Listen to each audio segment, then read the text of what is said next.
and gentlemen, a very good evening. You're watching the News Night and I'm Deepthi Sachdeva. Tonight, it's a big night. The world is holding its breath.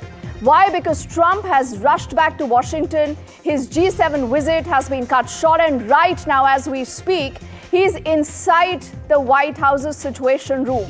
He's not just there, he's putting out some very, very important statements, what you are reading right now on your screens. You're wondering what is the top agenda?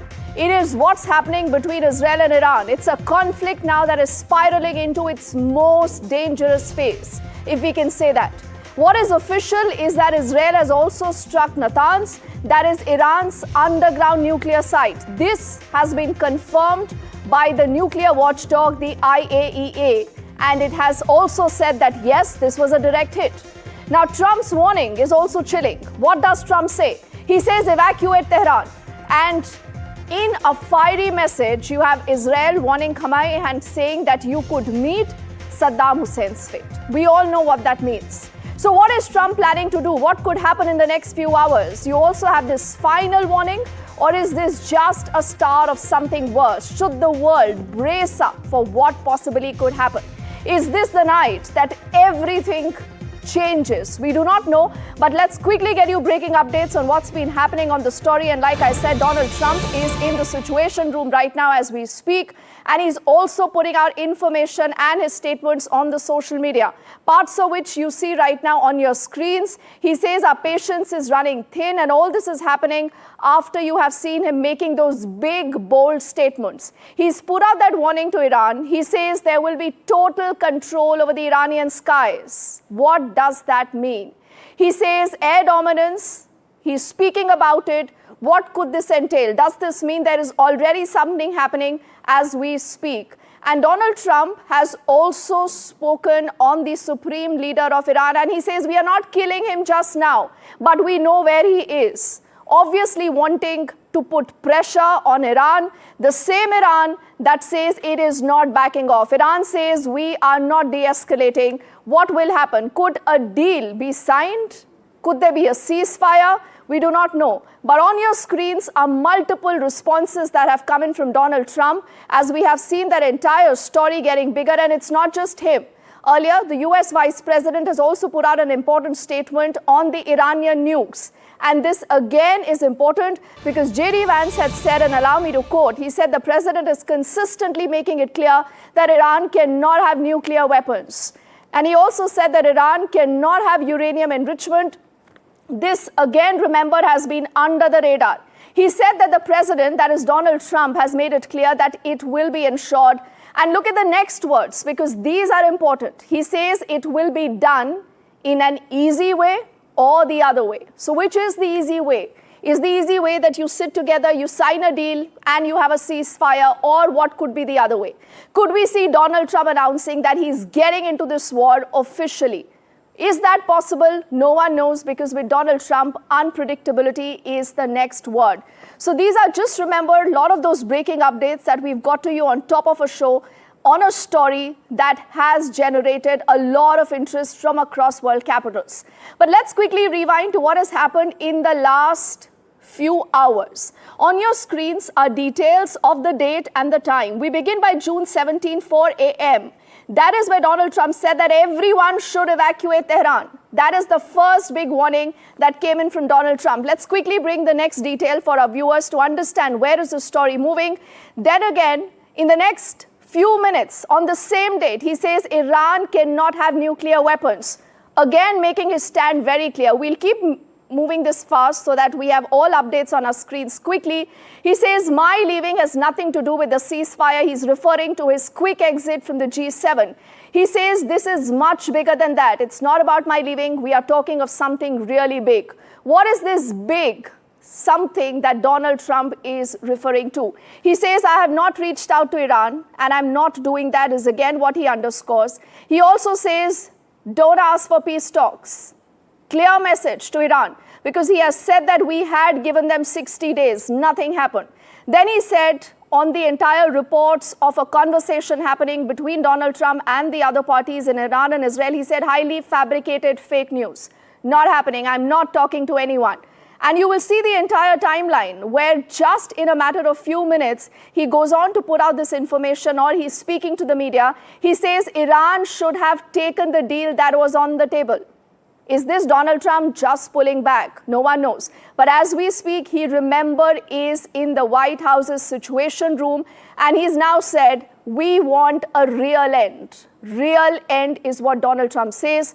Sit back for the next few seconds, watch and hear what Donald Trump has said in the last few hours to help you understand, is the US getting into this conflict right away?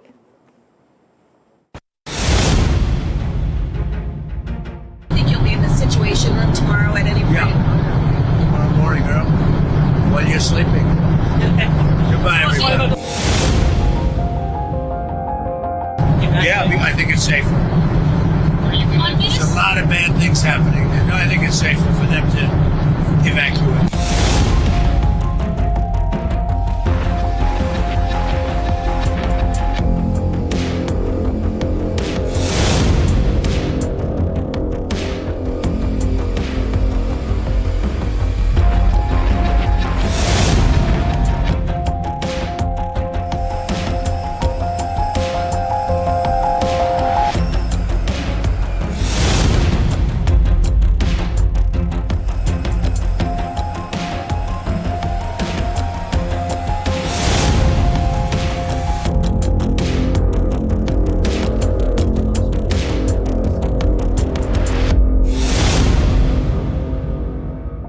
And then a real end, not a ceasefire, and then So something that will be permanent. or giving up entirely. That's okay too.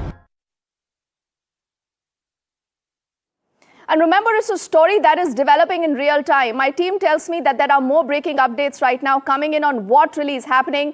And if this is any indication, it clearly is not looking good. We told you that Donald Trump is in the White House. He's been putting out information where he says that we know where the Iranian supreme leader is. We are not killing him right away. But he also says that we have supremacy over the Iranian skies. He doesn't just stop there. Now, there are reports coming in that tell us that the US is moving more fighter jets to the Middle East. This is significant. Keeping in mind that, remember, already the US, that is the United States of America, has a significant presence when you talk of the entire region. We will go here on the show and tell you where exactly are those deployments. And in the last few hours, you have seen these deployments, in fact, going up. What we are learning through Reuters, and allow me to put this information out, they say that the US military is deploying more fighter aircraft to the Middle East, extending the deployment of other warplanes, bolstering the US military forces in the region as the war between Israel and Iran rages, is what the US officials have said. What does this mean? I quickly want to get Dr. James Dorsey, who's a journalist and an expert on the Middle East, who's also joining us. Dr. James, thank you so much for your time. It's a story developing very, very fast. Do you see America, do you see Trump getting into this conflict right away? I think Trump is being ambiguous. With other words, it's not clear whether his belligerent remarks, if you wish, are designed to force Iran into a return to negotiations, but in a weakened position, and submit to Trump's demands, or if he is not interested in negotiations at this point, considering supporting Israel in a more stronger fashion with or without direct U.S. involvement in the hostilities. Okay, I think you've been very clear and direct, keeping in mind that the story clearly is moving very, very fast. And what are the options before Donald Trump? I mean, this is something that a lot of us have been discussing. How far can Donald Trump really go? Now, on your screens is just a broader understanding of what could happen. Remember, there are just two ways to deal with the situation at hand. One is you go in for coercive diplomacy. The other is military options. Coercive diplomacy versus military options. Which side is Donald Trump going to move? What is it that's going to be discussed in the Situation Room as we speak? Now, in case he goes in for a coercive diplomacy, what does this mean? Remember, he has been speaking about how Iran wants a deal. Either he pushes that line and he continues to ensure that there is some kind of a conversation happening. This could then lead to a lot of these back channel talks that could get underway vis-a-vis Iran, Israel and the US. And this is a kind of a de-escalation that could take place in case Trump goes in for coercive diplomacy. But clearly, this also has a lot of risks. Before I tell you risks, I want to ensure that we get the next pointer up on our screens as far as coercive diplomacy is concerned. And remember the threat. The threat or the leverage is of that significant GBU-57 big bomb that America could show to Iran to ensure that there is some kind of a de-escalation and then pressure Iran to control the strikes. But would Iran be willing to do that? What really are the risks involved? Let's play out the risks also. Now, Iran could actually then slam doors on diplomacy. It could be the end of that conversation. Will Donald Trump be willing to do that? No one knows. Let's bring up the next risk also as far as this particular option is concerned. Is Tehran stalling or they are serious? Because there is a lot of chatter that Iran also just wants to buy time. It does not want any deal. We do not know, but I think the next few hours will hold an important clue as far as this particular risk is concerned. The other option that a lot of people have been speaking about is the military option. You go all out. Now, what could Trump do then? He could drop the bunker buster bombs on Iran's Forward nuclear site. Now, this again, remember, are important, significant, lethal weapons that the US could use in case it goes in for this military option. Let's bring up the second important pointer also on our screens. It could also, on the other side, arm Israel with jets and bombs, with sophisticated technology that already Israel does have, but it could add to all that strength in case Donald Trump goes in for this option. And then, obviously, this will mean that he will back Israel's call for action. Because Israel has been saying this, you need to go all out. You need to hit Iran because we cannot have Iran developing a nuclear program like this. Will Donald Trump say yes? And not to forget something again that is quite probable is that you could have the US and Donald Trump citing fresh intel on Iran's nuclear buildup as a reason to go in for a strike. Will that happen? What are the risks? Clearly, every option, remember, has pros and cons. On your screens now are risks. The first obvious thing, if Donald Trump goes in for this full escalation and the military option, this could actually spark a huge full square West Asia war, something that the world also dreads. It could then also mean that the US will be forced to divert its focus from China and the Pacific, something that it has largely been focused on. Would it be willing to do that? Let's bring up the next important information for you because this is the military buildup. As you talk of what has the US placed in the Middle East region, because right now we are looking at it also bolstering everything. We are talking of Qatar first up, which again has major operations hub and about 8,000 troops that are deployed there. In fact, we'll keep moving this fast because I want to see if there are more updates vis-a-vis Donald Trump here. Likewise for Bahrain, which is about a 9,000 personnel. These, remember, are all military stations or bases that the US already has, and this is also the US Navy's 5th Fleet headquarters. So you already see a lot of these US vessels, US military personnel parked at all these locations in the Middle East. And now the idea is to just bolster this.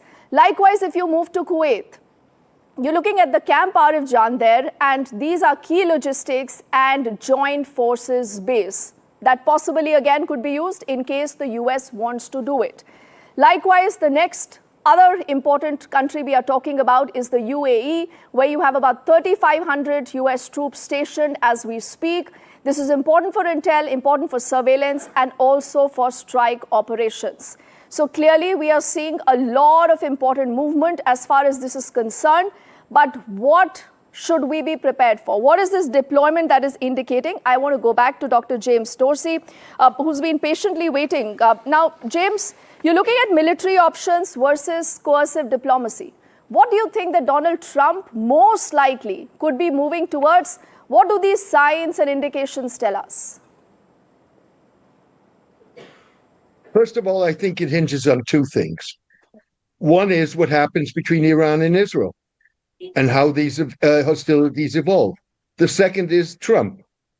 I think Trump still ultimately wants a negotiated deal. But keep in mind that Trump's negotiating strategy is essentially, this is what I want, this is what you're going to do, and if you don't do it, the price is going to be very high.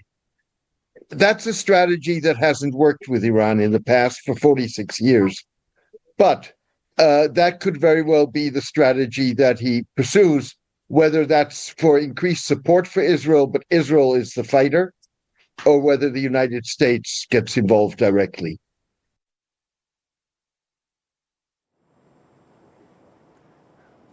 Okay, I think no one knows what could happen. Military option versus the coercive diplomacy is a very tightrope walk right now that you will see the US doing. But as we speak, and this is all the action that is centered in the Situation Room, but what is this Situation Room? What really goes on there? What really are the decisions that are being taken, and how does it operate? I think this is something that our viewers will also find interesting. So let's get these details right up here on our screens. What happens in the Situation Room? First up, where is it? It is buried deep in the basement of the West Wing of the White House. Time and again, you have seen a lot of US presidents in that Situation Room taking important decisions. Let's bring up the next important detail as far as the Situation Room is concerned. Who has the access? Considering it's an all-important room, the access is limited to the president, the vice president, the national security advisor, the defense secretary. So right now, as we speak, you have all of them who are a part of the National Security Committee right inside the White House, taking that decision on what to do next. Also, this is America's nerve center for war, for intel, and for crisis response. And this is a very, very important situation we are talking about. Let's bring up more details. As far as the Situation Room is concerned, it handles real-time military operations and top secret briefings. So clearly, as we speak, Donald Trump could be getting real-time updates, figuring out what is going on, what has Iran said, what is Israel doing, and world over, remember, there is a lot of conversation again of the fact that why did Donald Trump cut short that G7 trip? Why did he come back? Why did he come back to his home turf? He lands up in the Situation Room, and this is where all the action now has shifted. Also in the Situation Room, remember what happened? This is where Bush led the entire conversation and monitored this during 9/11. So that is how significant this Situation Room is. This is also where Obama tracked Osama's killing. Remember, he was killed in that precision strike again by America deep inside Pakistan, the rogue state. The same rogue state, we do not know where Osama is. But this is where the decision was taken and everything was followed as far as Osama's killing is also concerned. Likewise, this was used during Soleiman's strike during Trump's previous tenure. So you have seen presidents over the years taking some very, very important decisions in the Situation Room that right now is the focus of this entire issue about what could America do, what could the next few hours entail, and when was it set up? This is an important information. It was established in 1961 by the then President Kennedy. So that is for how long you have seen different US presidents, their establishments, their security apparatus sitting here taking decisions. This is also where Donald Trump is. Before we move ahead, I want to rewind to what has happened in the last few hours. Sit back and watch what has Donald Trump said. What are the words he has used? What are the indications that he has put out as he continues to be in the White House's Situation Room? But everything that he has said over the last many, many hours will hold a key to what Trump is wanting to do vis-a-vis Iran and Israel. Listen in.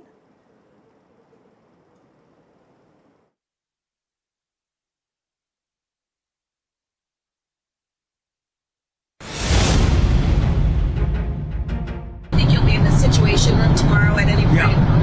Tomorrow morning, girl. While you're sleeping. Goodbye, everyone. Yeah, I think it's safer. There's a lot of bad things happening. No, I think it's safer for them to evacuate.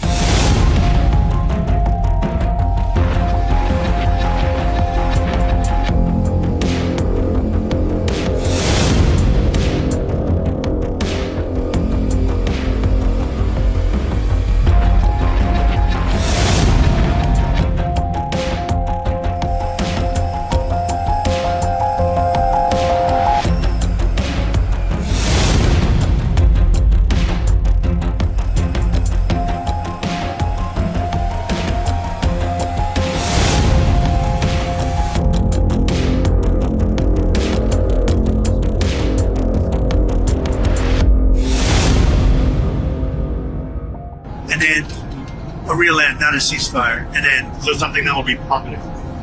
or giving up entirely. That's okay too.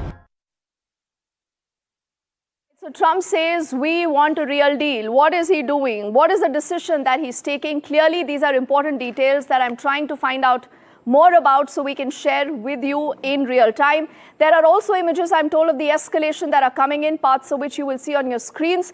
But I want to go back to Dr. James Dorsey, who's a journalist and an expert on Middle East, and he has said that Donald Trump has been ambiguous. We do not know what he is doing. But Dr. James, now when you see him being in a situation room, the deployment in the Middle East has also increased. There are those reports coming in. Are we looking at an expanded war or something beyond that? Well, I think the Situation Room, basically, you don't go to the Situation Room if you're about to have a ceasefire. You go to the Situation Room when you have a conflict. Again, the question is why would Trump at this moment want conflict or an escalation of the conflict? My reading is he may see that as a way to increase pressure on Iran and basically put Iran in a position in which it has no choice but to return weakened to the negotiating table.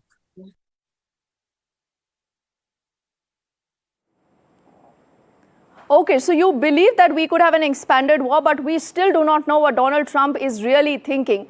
Now, on your screens are images that are coming in right now, and I'm told that these are live. And all this is happening as you have Iran launching the 10th phase of Operation True Promise. And they say that there are massive missile and drone barrage that have been noticed. So as Donald Trump is in the White House taking a decision on what will happen, as Donald Trump says that we own the airspace over Iran, you have Iran launching what they are calling is the 10th phase of Operation True Promise with massive missile and drone barrages. As we stay with these images, I also want to get in our colleague Disha, who's tracking this story from our newsroom, and she joins us live. Disha, what is the latest? What can you tell us?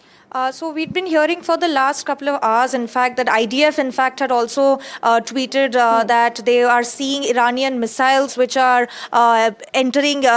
which are being targeted towards Israel. And in fact, they had said that Israeli defense systems are working at intercepting these missiles. But we don't have exact details as to how many missiles have been launched and what has been intercepted so far. But the visuals do show that there has been certain impact. These are visuals from Iranian state media, but now Iran has confirmed the fact that the 10th phase of the Operation True Promise 3 has been launched, and a massive barrage of missiles, visuals are showing that massive barrage of missiles are now being launched towards Israel. And we're going to see, again, a massive escalation in this conflict that we're seeing. It's the 5th consecutive day that both the sides have been trading missiles. And this comes also at an interesting point that we're seeing US President Donald Trump make these really strong statements on Truth Social, saying that he knows the exact location of Iran's Supreme Leader Khamenei, saying that he's going to, in fact, that for the time being, he's in fact not going to target Khamenei, but he knows the exact locations. Apart from that, various other statements and developments coming in. Even the US military is now deploying, according to reports, deploying fighter jets towards the Middle East to really control the situation. But escalation definitely in this developing situation in the Middle East. Oh yes, Disha, I'll just give you 30 seconds to sum up what is happening. On one side, you have Donald Trump in the Situation Room taking a decision, and he says that we have dominance over the skies of Iran, and look at what Iran is doing. I mean, the timing is very, very critical, Disha. Absolutely, the timing is crucial, and really these harsh statements, these very strong statements coming in. I'm just going to read it, saying that he even called the Supreme Leader, Iran's Supreme Leader Khamenei, an easy target. Yes. And he's saying that his patience is wearing thin and Iran needs to come to the table and sign some sort of agreement. Even earlier in the day, we did hear that the US president is no longer looking for any sort of ceasefire, but in fact a permanent solution and end to this conflict and these tensions, and no longer just a temporary truce. So it definitely signals an escalation in the tensions in the region. Oh, absolutely. So this is going to be a long, long night. Very, very significant, as you have seen Donald Trump almost saying a lot of things, Disha, that if people, interested can also figure out that clearly J.D. Vance also said that we will get what we want to get done. Either it's going to be the easy way or the other way. Which is the easy way? Which is the other way? We are tracking that story. NDTV will continue to be on top of the story. Thank you so much for watching. Good night.